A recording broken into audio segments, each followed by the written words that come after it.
ছোলার ডালের ছাক্কা কীভাবে রান্না করি আপনারা দেখতে থাকুন। প্রথমে ডালগুলো সিদ্ধ করে নিচ্ছি। 10 কেজি ডালের ছাক্কা রান্না করব, তাই ডাল সিদ্ধ করে নিচ্ছি। ছোলার ডাল কীভাবে রান্না করি আপনারা দেখতে থাকুন, আমার ভিডিওর সাথে থাকুন,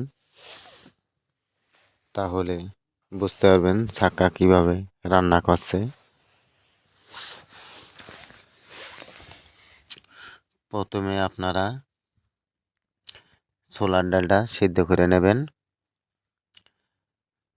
সুন্দরভাবে যখন সিদ্ধ হয়ে যাবে তখন আপনারা হাঁড়ি বসায়ে তেল যখন গরম হয়ে যাবে তখন কাঁচা জাল, পেঁয়াজ, রসুন দিয়ে দেবেন পরিমাণ মতন করে। পরিমাণ মতন আদা দেবেন, পরিমাণ মতন আদা, পরিমাণ মতন রসুন, পরিমাণ মতন পেঁয়াজ, পরিমাণ মতন কাঁচা জাল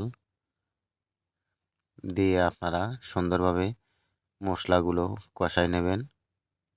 হালকা পরিমাণ তেজপাতা দেওয়া হলো, আপনার গরম মশলা দেওয়া হলো পরিমাণ মতন। সুন্দরভাবে মশলাগুলো দিয়ে কষাই নেবেন। পরিমাণ মতন লবণ দেবেন। লবণ দেওয়ার পরে সুন্দরভাবে আপনারা চর্বিগুলো ভেজে নেবেন।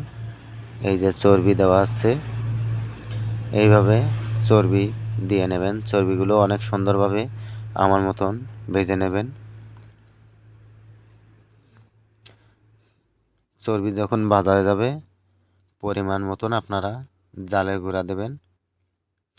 এই যে আপনার ঝালের গুঁড়া দেওয়া হচ্ছে, ঝালের গুঁড়া দেওয়া হয়ে গেল পরিমাণ মতন। সুন্দরভাবে মশলা কষায় নিয়ে এবারটা পরিমাণ মতন আপনার হলুদ দিচ্ছি। পরিমাণ মতন সুন্দরভাবে হলুদ দেওয়া হয়ে গেলে ডাল দিয়ে দেবো। অনেক সুন্দরভাবে মশলাগুলো কষায় নিলাম।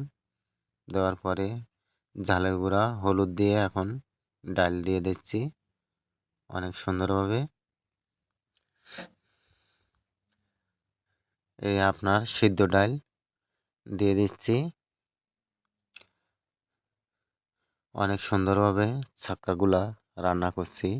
এই দেখেন ডাল প্রায় দেওয়ার শেষে।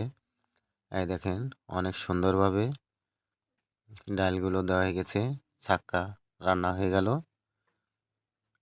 কিভাবে ছাক্কা রান্না করলাম আপনারা সম্পূর্ণ ভিডিও দেখলেই বুঝতে পারবেন কিভাবে ছাক্কা রান্না করলাম।